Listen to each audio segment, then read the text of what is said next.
You're going on a journey? So suddenly, Jane?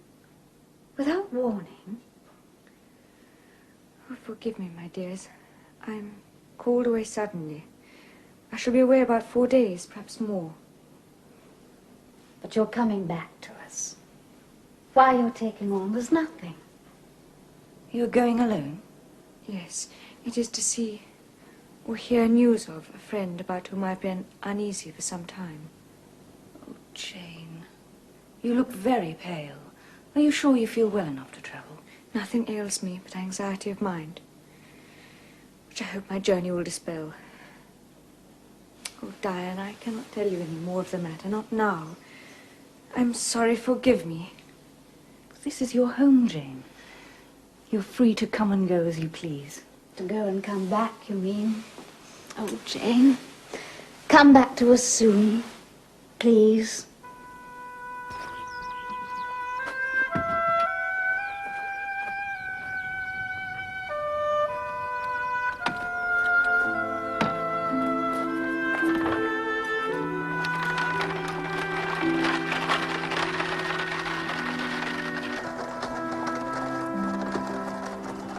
My master might be abroad for all I knew. And if he were at Thornfield Hall with his poor lunatic wife, I dared not seek his presence or speak to him. I decided to ask at the inn. They would be able to tell me all I sought to know.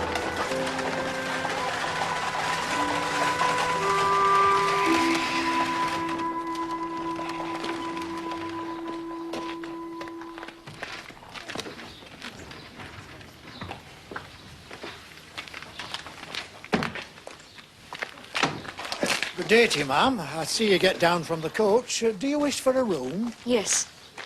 No. How far is Thornfield Hall from here? Just 2 miles across the fields yonder. I'm going there soon in the chaise, if you'd like me to take you. Thank you. I must go immediately. Please, could you look after my box? Yes, ma'am. Thank you.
The lady from the coach? I'm here. What has happened? What are you doing here? You was in such a rare state, ma'am. I was worried about you. I was coming this way, so I thought I'd take a look at the poor old hall. I thought you might like me to take you back to the inn. It is sad, ma'am, isn't it? I used to live here once as butler. Not in my time. You're a stranger to me. And you to me, miss. No, it was in the late Mr. Rochester's time. The late? Is he dead? I mean the present Mr. Rochester's father. You must have been away from these parts, ma'am, or you would have heard what happened last autumn. Oh, it was a dreadful calamity, ma'am. Everything gone, everything burned. Before the engines could arrive from Millcote, the whole building was one mass of flames. I witnessed it myself. Is it known how it started? Oh, they guessed, ma'am. They guessed. And the servants had a tale to tell. You are perhaps not aware, ma'am, that there was a lady, a lunatic, kept in the house. I have heard something of it. Well, a very queer thing happened a year since. A very queer thing.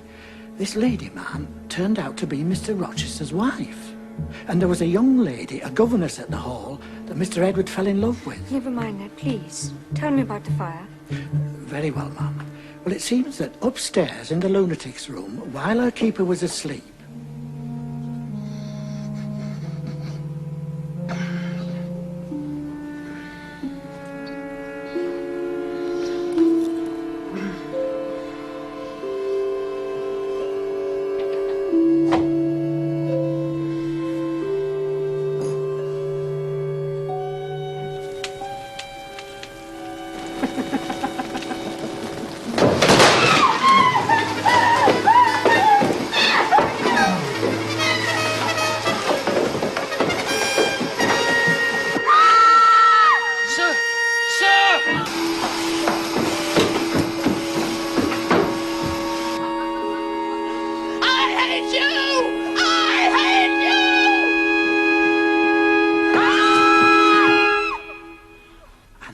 minute she lay smashed on the pavement, as dead as the stones on which her brains and blood lay. It was frightful.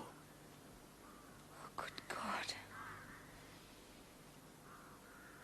Were any other lives lost? No, ma'am. Though perhaps it would have been better if they had. What do you mean? Well, poor Mr. Edward. Some said it was a judgment for trying to marry that poor girl. You said he was alive. Aye, if you can call it alive. He's stone blind. Well, after Mrs. Rochester died, he was coming down. But there was a crash and he was taken out of the ruins. He was only just alive. Mr. Carter had to amputate one hand and one eye was lost. And the other so badly inflamed Mr. Rochester cannot see. He's a blind cripple. Where is he now? With old John and his wife at Ferndean, a house he has some 30 miles off. He's very broken down, they say. You came in your chaise. Yes, ma'am. Please take me to Ferndean. I will pay you well at once. Please, at once. Yes, ma'am.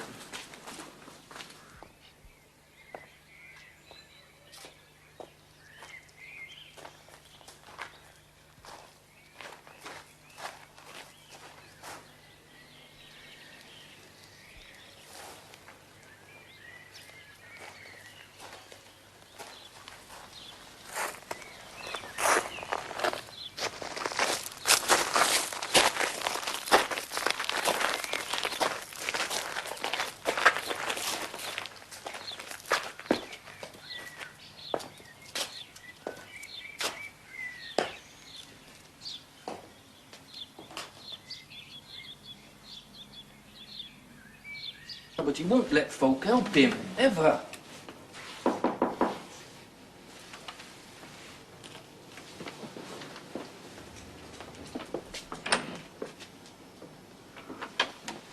Brian, how are you? And John, how are you? Well, not a word of welcome from either of you. I'm not a ghost, you know. Miss Eyre. Is it really you, miss? Come to this lonely place at this late hour. It is secluded, isn't it? He wishes to live away from the world, miss.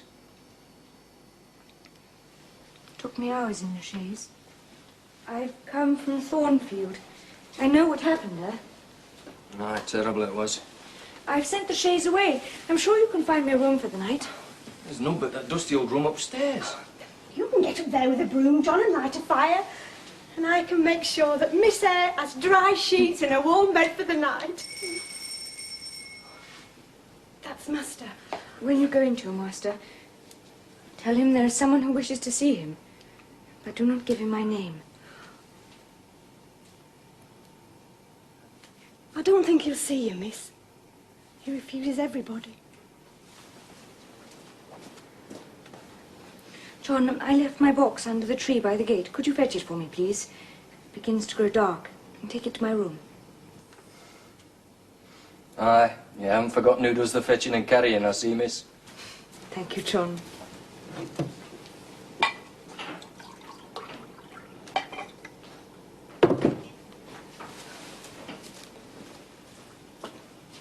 You're to send in your name and business. Is this what he rang for? Aye. He always has candles brought in at dark, though he's blind. I will take it into him. Oh, Lord, what will he say to me? It's the room at the end of the corridor, miss.